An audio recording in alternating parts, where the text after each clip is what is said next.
ومن يتق الله يجعل له مخرجا ويرزقه من حيث لا يحتسب ومن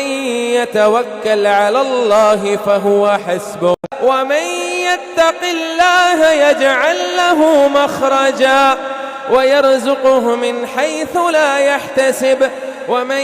يتوكل على الله فهو حسبه ومن يتق الله يجعل له مخرجا ويرزقه من حيث لا يحتسب ومن يتوكل على الله فهو حسبه ومن يتق الله يجعل له مخرجا ويرزقه من حيث لا يحتسب ومن يتوكل على الله فهو حسبه ومن يتق الله يجعل له مخرجا ويرزقه من حيث لا يحتسب ومن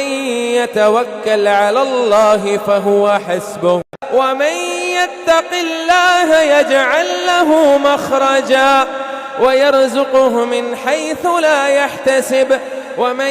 يتوكل على الله فهو حسبه ومن يتق الله يجعل له مخرجا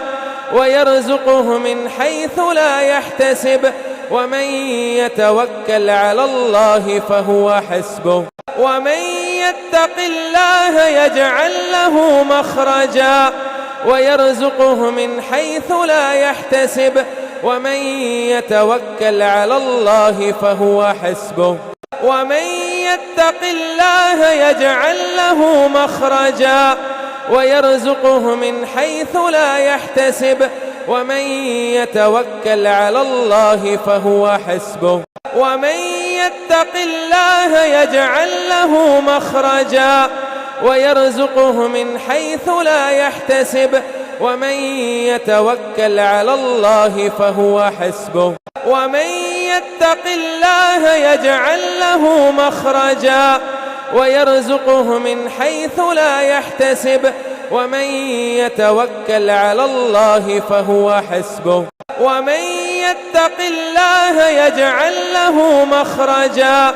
ويرزقه